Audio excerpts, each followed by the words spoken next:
Hey everyone, so this is our next step in our stoichiometry calculations, and this is going to be really similar to what we did with mole ratios and limiting and excess reactants, except now we're going to take this a step further and do this with gram to gram calculations. Again, we're working with grams because this is something that we can actually measure. Okay, so I've got an example problem for you written on the sheet here.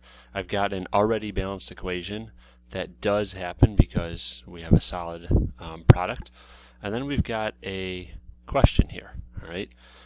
So what I want you to do is take a second, grab a sheet of paper, grab a calculator, grab your periodic table, grab your solubility chart. I don't think you'll need this right now, but it's nice to have it on hand. And then why don't you copy this down on a sheet of paper so we can get started. Okay?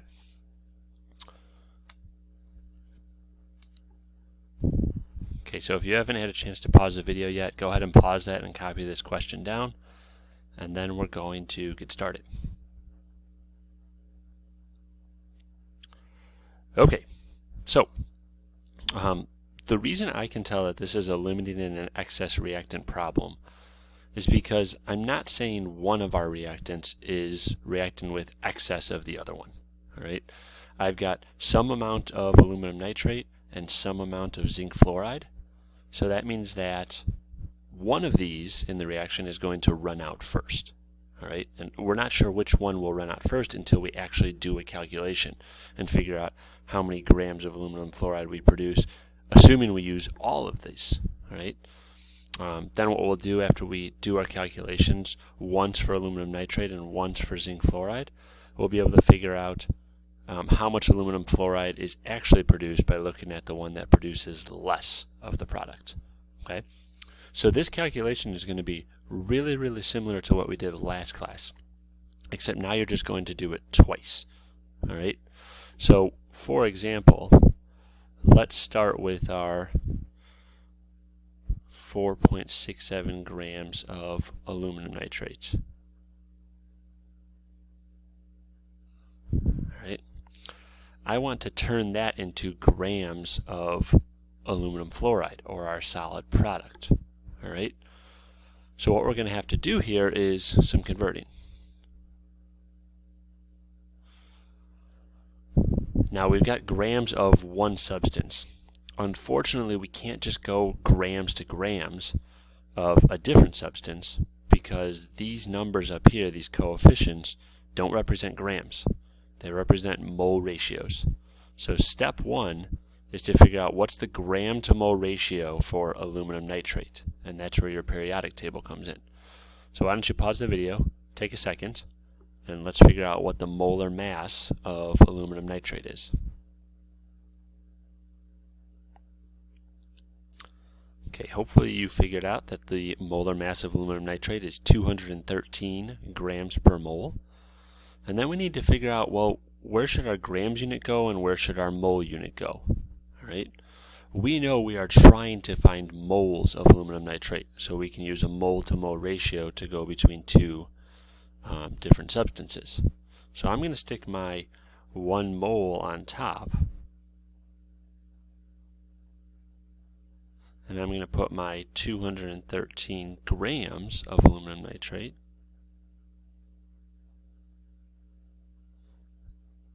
on the bottom. All right?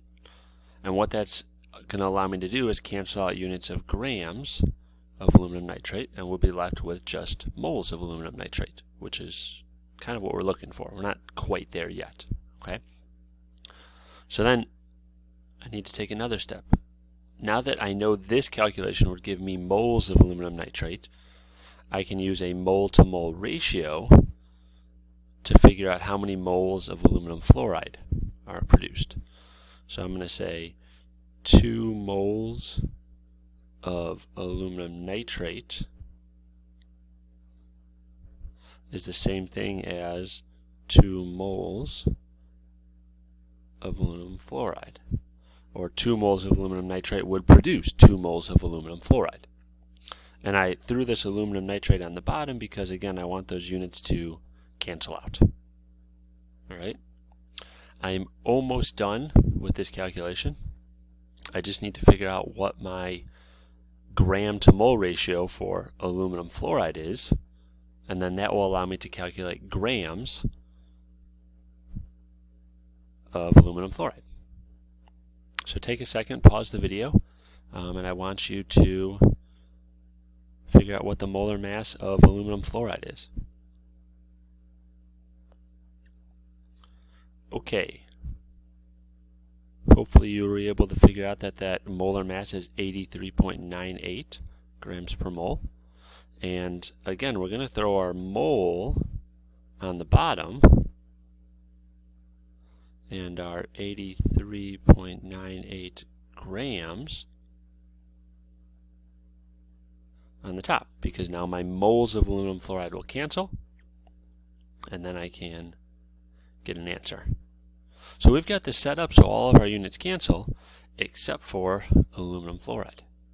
Alright, so now we just need to do the math. 4.67 times 1 divided by 213, then times 2 and divided by 2, and then times 83.98 divided by 1. Again, a good rule of thumb for me is whatever's on the top of this fraction, I'm going to multiply by. Whatever is on the bottom of this fraction, I'm going to divide by. Okay? So why don't you pause the video, take a second, and actually try and complete that calculation, being careful that you're using the correct number of sig figs in your answer. Okay, hopefully you had a time or second to do that calculation. I'd like to show you on my calculator kind of my thinking process when I do this, just to save you a little bit of time. Alright, so I know the number I'm starting with is 4.67.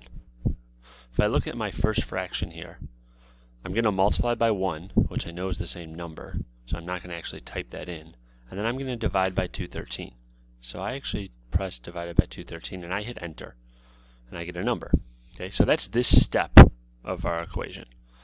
Then I'm going to multiply by 2 over 2. Well, I'm smart enough to know 2 divided by 2 is just equal to 1, right? So that's like taking this number, multiplying it by 1, which we know is the same number. So that finishes step 2 of our calculation here. And then my last fraction here, I'm going to multiply by 83.98 and divide by 1. So that's just the same thing as multiply by 83.98. And I hit enter. So there's my answer. But I want to have 3 sig figs because I was given 3 sig figs. So 1.84 grams and then of aluminum fluoride. So that's part of my answer. This is like saying if we use all of the aluminum nitrate, we'll get this many grams of aluminum fluoride. But we have to do a second calculation to see if zinc fluoride actually might run out first. We know this is the maximum amount of aluminum fluoride we can make with using all of the aluminum nitrate. But if the zinc fluoride runs out first, then we're going to run into an issue and we won't actually be able to produce this much aluminum fluoride. So we have to do a calculation to figure out if that's true or not. So now we're going to do a very similar calculation, except we're starting with zinc fluoride. And we're going to say if we use all of the zinc fluoride, how much aluminum fluoride are we going to produce? So I'm going to give you guys a minute here, and why don't you pause the video, to actually do a calculation like this, but for zinc fluoride. And what I want you to be able to do is do all 3 steps and then get a final answer. So pause the video, take a minute, and then let's actually get that calculation. Once you unpause this video after this, all of my work is going to be up there. So pause the video, give it a shot, and then we'll take a look. Okay, so hopefully you have something like this on your page. We know that grams can cancel because I've got my molar mass for zinc fluoride here. And then my moles of zinc fluoride will cancel here using my mole to mole ratio. And then my moles of aluminum fluoride will cancel using my molar mass for aluminum fluoride. All right. Now what's left is to just do the calculation. So 7.38. We know we're going to divide by 103.4. I'll hit enter. And now I can't unfortunately just say multiply by 1. This was a 2 to 2 ratio. Since this is a 2 to 3 ratio, I'm actually going to take my answer and multiply by 2, get a number, and then I'm going to take my answer and divide by 3 and get a number. So that's taking care of this fraction here. Last step is to then multiply by 83.98. Whoops.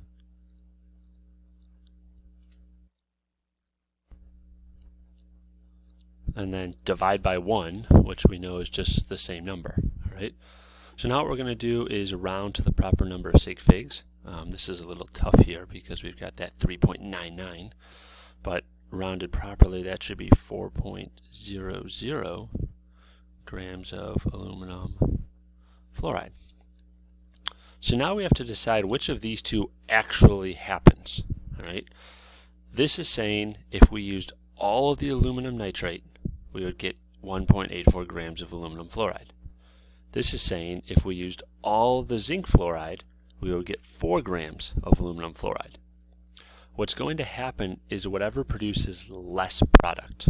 So in this case, we've got less product produced from the aluminum nitrate, which means this stuff will run out and there'll still be some leftover zinc fluoride. Zinc fluoride could produce 4 grams of stuff, but the aluminum nitrate will run out. Remember, this equation says we need both of these things, both of these reactants, to make aluminum fluoride. This is saying that one of them is going to run out first. All right? So in this case, this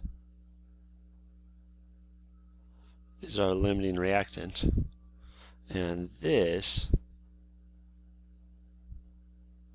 is going to be our excess reactant.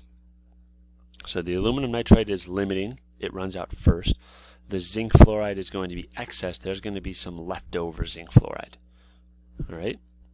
So the classic next question that we do in these problems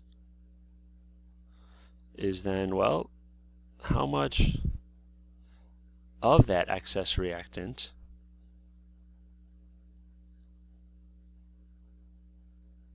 is left over?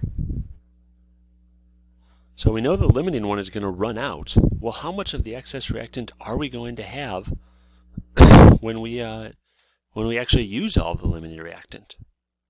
So this is a subtle point, but when I say how much, this normally implies how many grams of our reactant is left. All right?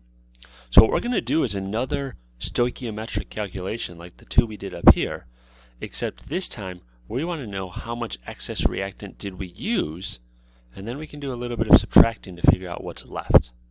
All right? So we know that our aluminum nitrate is going to be limiting. So I'm going to start with my limiting reactant.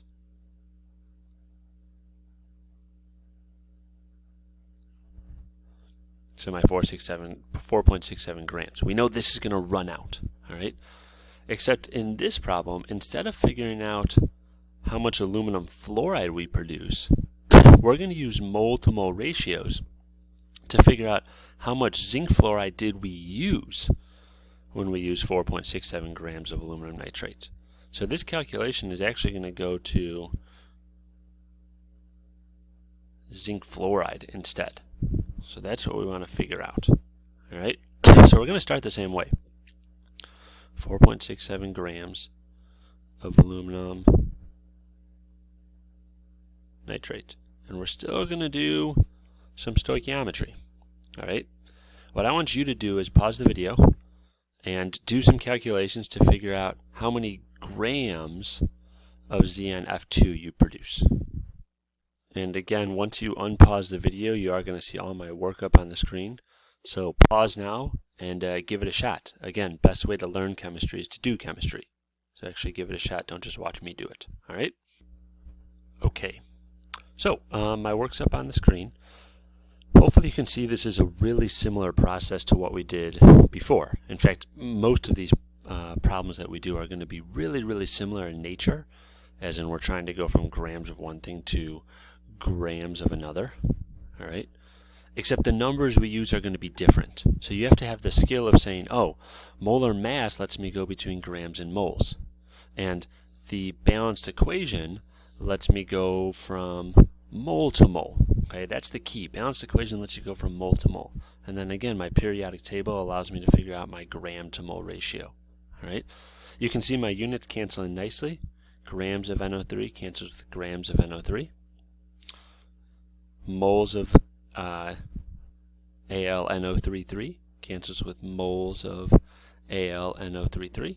Moles of ZnF2 cancels with moles of ZnF2. And then we get units of grams of ZnF2. So why don't you pause the video? Let's do this calculation. And that's going to again tell us how many grams of zinc fluoride we used. Okay, so hopefully you had a chance to do the calculation. Should be 4.67 times 1 divided by 213 times 3 divided by 2, and then times 103.4 and divided by 1. And when that's all said and done, you should get 3.40 grams of ZnF2. Now, we're not done. This is how many grams we used. All right. But this problem is asking how many grams or how much excess reactant is left over. So now this just involves a little bit of simple subtraction. All right. We started with 7.38 grams of ZnF2, and we used 3.40 grams of ZnF2. So if we subtract 3.40 grams, the amount we used, we should be able to figure out how many grams we have left over. And so if you do that calculation, you should get 3.98 grams of ZnF2. So we started with 7.38 grams of zinc fluoride. We used 3.40 grams of zinc fluoride, so what's left over is going to be 3.98 grams.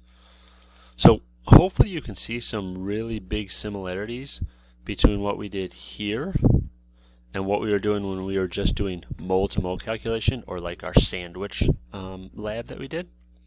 But now we're just going a little bit more practical because we measure things in grams and we figure out how much product is produced in grams.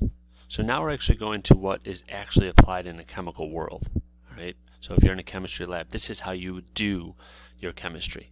Okay? And then down here we can figure out how much stuff is left, again, by doing the same stoichiometric calculation, going from grams to moles and then moles back to grams. All right?